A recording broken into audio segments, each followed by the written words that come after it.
Jai Shri Krishna, Namaste, and welcome to Citti Media's Current Affairs Show. This is our first Current Affairs Show with myself and my esteemed guest today, with Pandit Satish Sharma of the Gregorian New Year. So I'd like to wish you all a very happy New Year. And we'll be discussing some events that happened last year in 2022 and how they affected the Hindu community and what we can learn from them. And going forward into 2023, Panditji, I'd like to discuss with you how Hindus can make the most of it and learn from lessons and how to go forward as a community as a whole, united. Pranam ji, Saloni ji, Jai Shri Ram, and yes, a Gregorian Happy New Year to everybody who celebrates that, and also to our family in Citti Media and Festival of Bharat. It's a pleasure to see you on this side of the new year. I think it's a great opportunity for us just to step back, do a bit of a reflection on how our Hindu community here in the UK, but also in Bharat and elsewhere, navigated 2022. I think there were some blips on the road. Some events happened which haven't really run their course yet, and we need to keep on top of them.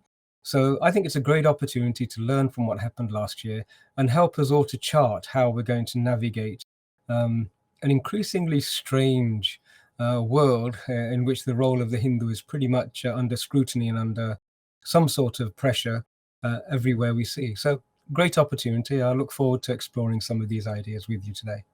Yes, thank you, Panditji. We're going to talk a little bit about Leicester. We can't let that issue lie because we're not getting a positive response. People would like to sweep it under the carpet, I'm sure, but Hindus have still not got validation or answers or justice from those atrocious events that happened here in the UK last year. Many of us wrote to the BBC, for example. We even did a protest outside with their reporting of the incident and how they were demonizing Hindus as fascist Hindutvas. Have you got any further updates on that, Panditji? Yes, it's a great place to start. I think if there was a low spot in the year for Hindus in 2022, then it was the assault on the Leicester Hindu community. Over 100 houses terrorized for several nights at a time, doors being kicked in, and we also had that terrible spectre of Hindu symbols being used to identify Hindu homes, but also Hindu vehicles, which were then damaged and attacked. So that was the low spot of the year. And you're right, numerous authorities stepped into the frame, shall we say. And as a Hindu community, we've always sort of assumed, one, that justice would be available whenever it was needed. Two, that equality is a given in this backdrop. The United Kingdom is well known on the international stage as being the holder of a magnifying glass and directing its gaze at any perceived inequality or injustice in any corner of the world. And generally that's done through the lens of the BBC. So we've always assumed that those wonderful rights and freedoms would be available to us as well. But Leicester, I think, gave us an opportunity to understand the reality. And I think us taking the magnifying glass and looking in a little bit more detail as to how each of these authorities, bodies and systems worked with us is absolutely critical. You mentioned the BBC. Auntie Beeb, I think, as everybody sort of lovingly has referred to the BBC. Sadly, there wasn't much familial warmth, certainly not the warmth that you'd expect from a family, an aunt, an old, a senior member of the family, when it came to what happened in Leicester. You're right, we as a Hindu community, we clearly saw that they proliferated some of the hate tropes and gave platform to the views of extremists. And then when it was brought to their attention, rather than actually identifying where the violence was coming from, what they did is they moved towards directing everybody's attention to social media. It was social media that did it. And it's that same defense. I'm sorry, Your Honor, I didn't shoot that person. It was the bullet that killed them. It's a sleight of hand and it's deceitful. So after the protest, the silent and very dignified protest, which I have to say was very well received, both by the British public and also everybody else, that it was very, very respectful, it was dignified, and the people were clearly valid in voicing their grievance. So after that, we also wrote to Tim Davie, the Director General, and clarified what the position was.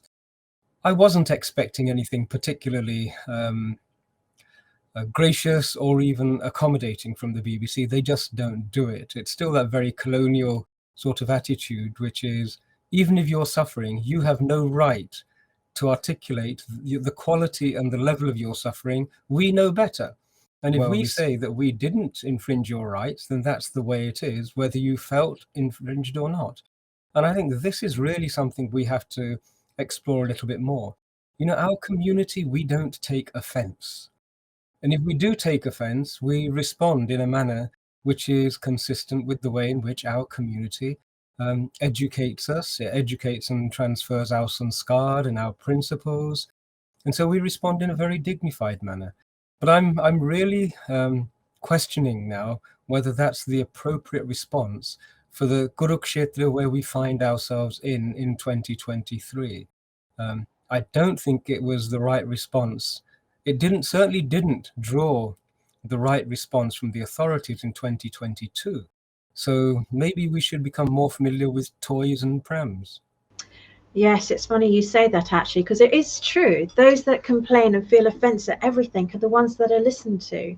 Whereas the community with the thicker skin, with with a dignified approach, taking it on the chin, are getting nothing in return, no response, and getting penalised. And it's like, maybe we have to change tactics and learn from what seems to be working for the others, of just complaining and feeling offended and playing that woke game, because ultimately it is a game. We know it's a game. It's a tried and tested game that seems to be working, and so we're looking at them thinking, actually maybe we have to go that route, which would be sad, because it's not to our core values of who we are as a community. But if we're in a game playing with those rules, then maybe we might have to accommodate them for this. Saloniji, the number of people in public service who I've spoken to about this issue and who have repeated one sort of simple phrase, the squeaky wheel gets the grease. Now, that is a terrible formula for applying justice and for delivering public services. It would be a shame, and I don't think that our community really wants to lower itself to playing that game of emotional manipulation. You know, there is a passive aggressiveness in that game, but there's also a not passive aggressiveness in that game. And that's the lowest level of human interaction and community. This isn't how you build cohesion and friendships across identity groups.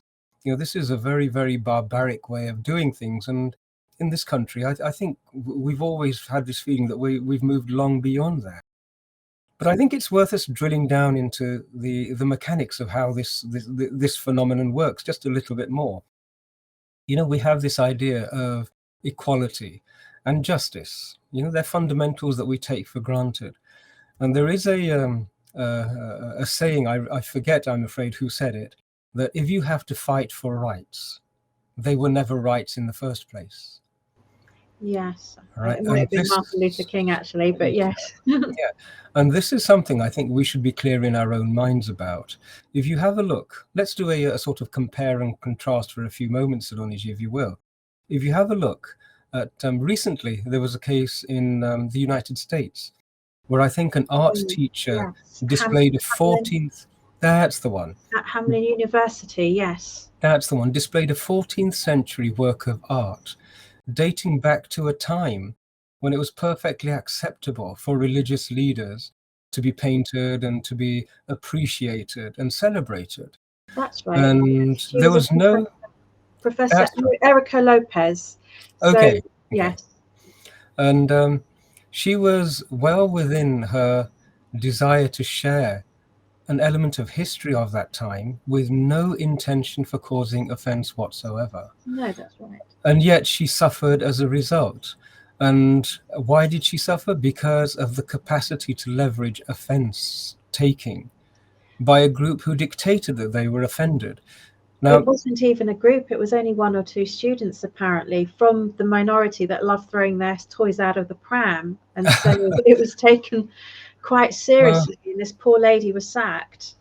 Well, in many communities, there are always people who I call emotional hemophiliacs, in that their emotions are bruised very easily, and they're in many communities. But the stark thing is that it only took one or two people to express offence for that person to have their livelihood terminated, because I believe her contract is not going to be renewed now.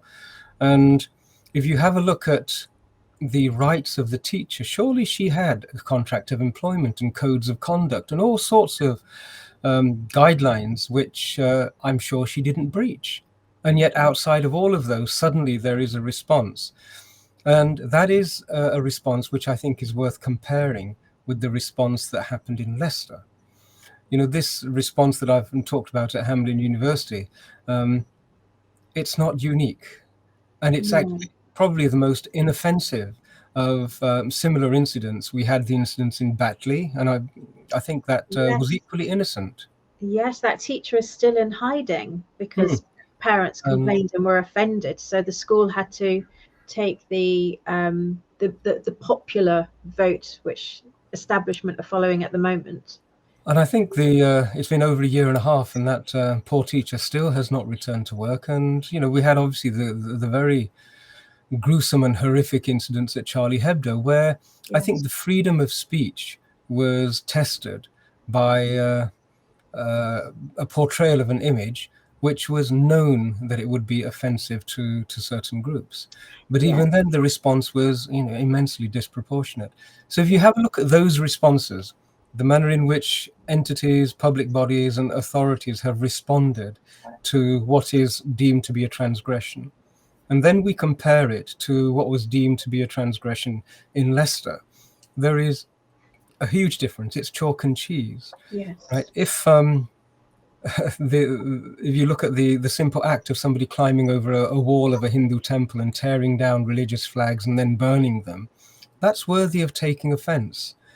Right? And it's significantly more harmful and significantly more offensive to the community than an art teacher showing a historical painting from a time when it was not at all deemed offensive.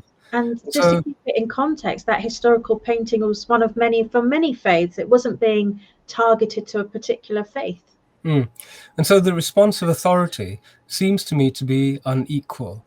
You know, if we have a look at those horrific videos of blatantly anti-Hindu hate speech targeted against those poor elderly people in the Mandir, the temple in Smethwick, and so on, the very, very many instances, including a knife attack, etc. Right? If you have a look at those and the manner in which the authorities responded, it's chalk and cheese. You know, on the one hand, we had an institutional response, which was, I feel, draconian and in breach of the rights of the teacher, who had no malintent. But on the other hand, we had prejudice. And remember what prejudice is. The prejudice literally means holding an opinion which is negative or detrimental about an individual or group prior to the establishment of evidence to support it. You prejudge something. So when our dear friend Peter Salisbury, the mayor of Leicester, announced the inquiry, he displayed prejudice in that he also announced that, yes, there was responsibility for right-wing Hindu extremists of a Hindutvadi strain. No evidence, and that was prejudiced, and that was offensive. That was directly offensive and a breach of our rights to expect equality and a just treatment. And then the appointment of an academic who was also prejudiced, a specialist in Islamophobia, was appointed. Now, that doesn't strike me as a person who is unbiased, who is not only fair and would have no conflict of interest. It's a person who has already spent a great deal of time and effort in establishing the defensive mechanisms and vocabulary for one community who were a party to the incidents. Again, prejudice. And yet our response was not to take offense. You know, we had the police officer who announced that Hindus were saying death to Muslims, and they weren't. Yes, right? Jai Shri Ram does not mean that. Yeah, and it was retracted afterwards. But, you know, what was the response? Imagine if that had been the other way around.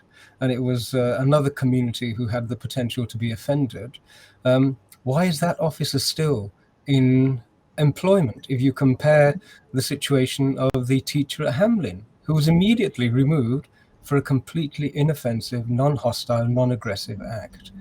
So there is I think the 2022 portrayed for us really clearly that it's not enough to be the model minority. It's not enough to be completely dharmic and expect to be given justice and equality of treatment by the public authorities and the judiciary. It's crystal clear. The BBC's treatment, Guardian, Channel 4, all of them have portrayed consistently that the media is anti-Hindu.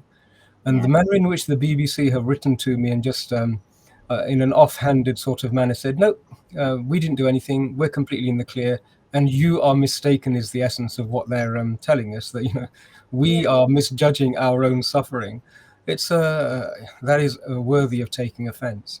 So we have got residual shadows from those events casting their shadows into 2023.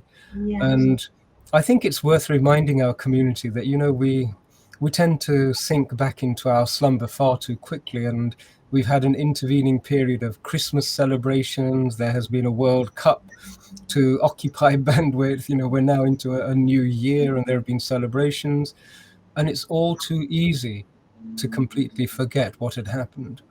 But I think everybody, I would ask them to remember the state of those poor young men who had knife wounds, abdominal slashes, and you know, this was purely because of their identity and nothing else, and that hasn't disappeared, and justice hasn't been delivered yet. So we have to encourage everyone to stay on board and pursue this, because if we're not going to be the squeaky wheel, shrieking, you know, emotionally hemophiliac and claiming we're bruised at the slightest engagement and interaction, then the alternative is that we have to be completely committed and fully determined to engage with the authorities to ensure that our rights are actually delivered to us as rights, not as something that we have to appeal for. And that is something that we must learn to do. And so that means challenging the BBC. And there are so many avenues. People normally at this stage, when I have a conversation, they say, so what do we do about it? What do we do next? And, you know, I can think of many things to do. We have, for example, our leading organizations, Hindu Forum of Britain and Hindu Council UK. They supposedly exist to protect our interests and to project our voice into positions and corridors of authority. We should demand that they do and hold them accountable. You know, we have an all-party parliamentary group for British Hindus, whose role is to inform parliamentarians and provide content material and intelligence and to liaise with the community. They could be doing wonderful work on this whole issue. Well, Bob Blackman's the chairman, and he constantly tells Hindus to throw their toys out of the pram. He sees other people doing it and getting results, and he says we're too quiet as a community. We contribute so much, and we get nothing back in return. Well, we have to step up now, because we have seen what happens if you don't. When you are in an adversarial environment, adopting collaborative approaches and strategies is a recipe for disaster. You know, you don't go into a boxing match where the rules are openly declared and take a cream cake and look to make friends with people. You know, it's like, what's that old saying? You don't take a knife to a gunfight. It's foolishness. It's not wisdom. It's not the height of civility, and it's not the height of community engagement. It's a nonsense to misinterpret the landscape. And so we need to change that. And I've mentioned 2 or 3 solutions. There are others, Ofcom, right? I know that our small team at GHF, we've been compiling evidence to challenge the BBC's position for a long period of time. And wouldn't it be wonderful to be able to present a dossier of everything to Ofcom and then pursue it through to conclusion? What else? There is a select committee. Parliament has a select committee, and there is a minister who's tasked with ensuring that standards are maintained in broadcasting and social media communications and so on. That select committee is something that we should be speaking in front of.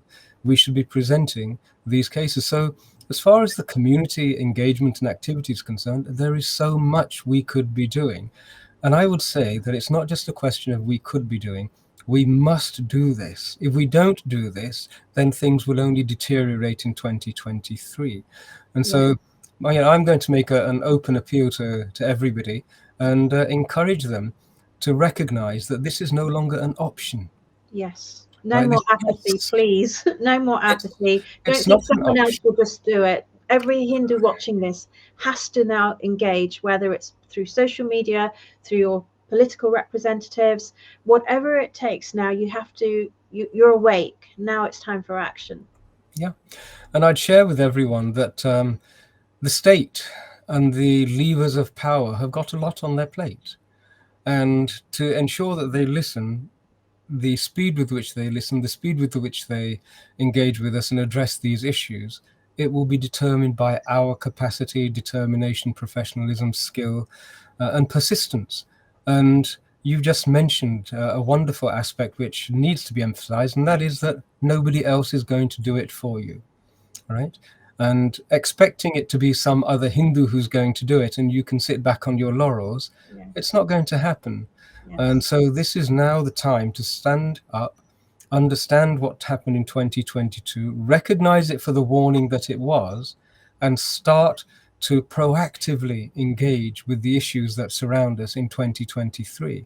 Yes. If we don't, 2024, we'll be looking back, and it won't be a positive look back that we have. It'll be, I suspect, an even more somber and serious looking back. And we will have lost a lot of things at that time. Yes, we really have to all prepare for 2024 as well. We have some serious elections happening, and we need to make sure that we're on the correct trajectory. Never say that word. I might. Civilizational arc. There you go. There you go.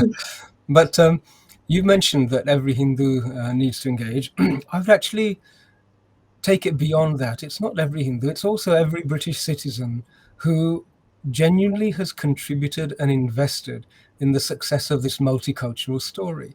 Because there are lots of communities, and we saw the wonderful comments after the BBC engagement, which was coming from white, British, Christian, non-Hindu members of the community who were equally committed to cohesion, peace, tranquility, equity, fairness, justice, and all of those wonderful things. And so we need to reach out to them as well and engage fully.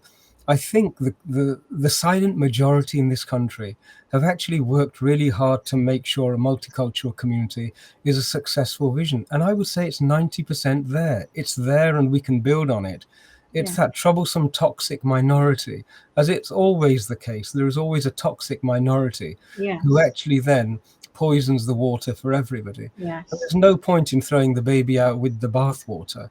You know, the baby that we value so much is multicultural richness, the interactions that we all have, and which make it so incredible to be a part of humanity at this moment in time. You know, to learn from each other, to share with each other. There has never been a time when there was so much potential. But we do need to find a way of addressing toxic minorities. So I'm quite bullish about 2023. I think we are seeing an awakening, not just here in the UK, but elsewhere as well. And I think we're seeing an increased level of engagement. So let's keep adding to that particular energy. Absolutely. And we need to keep pushing it. Like every time I log on to my Instagram feed, it's lovely to see even the youth now woken up, engaged. You know, all the Hindu feelings are coming through. They're proud of their heritage. So it's great. But talking of that, actually, you've recently come back from India and you had the honor of speaking at many universities. You opened the Jaipur Dialogues. You introduced it. Tell us more. What is the Hindu sentiment in India? Here in the UK, we are growing more and more passionate with knowledge, and so proud of our Bharat Hindu Vedic heritage. That it was the Vedic philosophy and heritage that got me so in love with my heritage, my ancestors. So tell me what you felt when you went to India recently. Well, it's a great place to draw our conversation to a close, and I will try and keep it brief, and there's so much I could share with you. So in the past, whenever I've been, I've always tried to get a sense of the emotional direction of travel of our Indian community and the Hindu community and the Dharmic communities in particular. And in the past, I've always come back with yes, we've made some progress, but frustration at the volume, it's been sort of simmering on the horizon. This time was totally different. I came back actually really enthused, and the the variety of people from different backgrounds all now beginning to say, well, we're Hindus, we're Indians, we're Sikhs, we're part of this Vedic civilization. We have shared roots, and those roots are valuable. Those roots are part of humanity's heritage. Those roots are worthy of being protected. You know, those roots are now worthy of sharing with the wider world. I've never seen that voice quite as strong as it seems to be coming. And although there's a little bit of shakiness there, the desire to do this is very much present. I think some of it is fueled by a recognition of the civilizational threats that the indigenous civilization of Bharat experiences in the homeland of the indigenous people. People are beginning to recognize those threats, and they're recognizing that they must engage with them. But the beauty is that there is a coherence of thought and of word and of vocabulary also coming to the fore. So many wonderful speakers who have clearly reflected long and deep on the issues that are in front of them, and who are now coming together and speaking and helping a vision appear. And this is something that's only really started to develop since 2014. It's almost as though a safe space in which we could recover from wounds and sort of put balm on bruises, and then start to look around at what we need to do as a society and as a civilization. That safe space is, I think, really what's given this as a gift to us. And so wonderful. I met so many young people. And as you've said, the youngsters are now saying, well, who were we? There are so many authors now speaking to young people and talking about the Maharanas, and so many books coming out with incredible records of the history of what happened to us. So there is a fabric appearing which is contemporary, but the beautiful thing is the fabric is also connecting to its past. And that rift, that desire to create a fracture between us as a current contemporary community and our history, those bonds are also beginning to appear. And so those wounds are healing.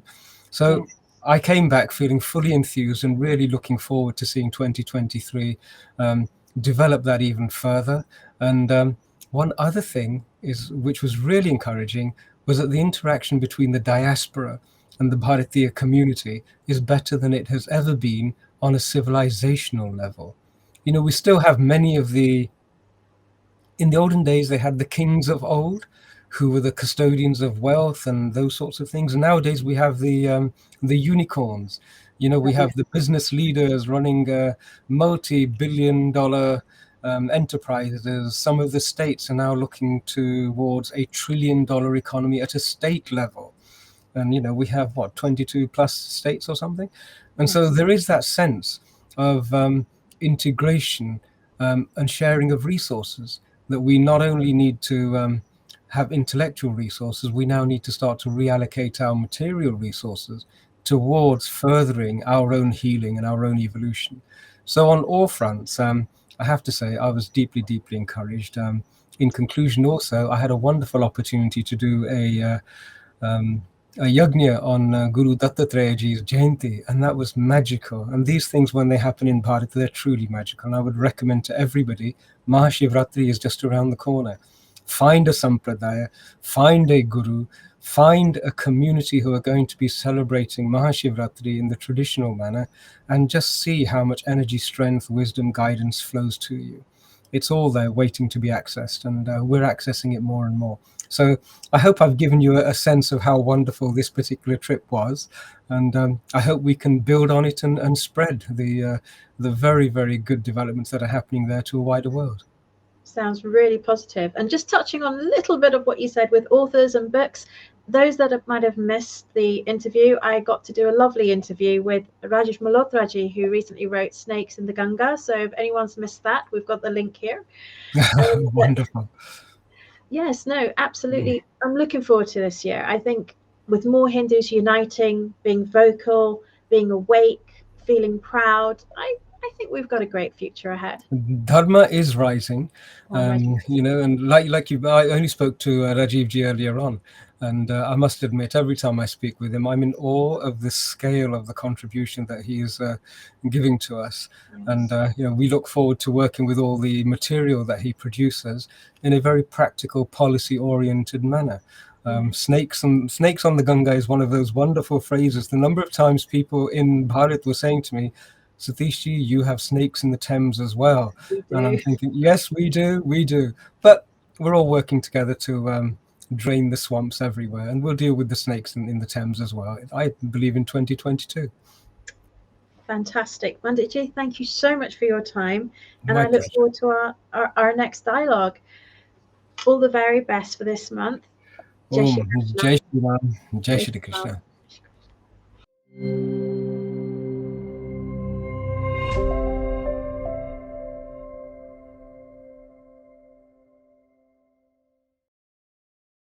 Please remember to subscribe to us and switch on the notifications for this channel. For our other social media links, more content, and to support our work, please visit citti.net. Dhanyavad. Namaskar.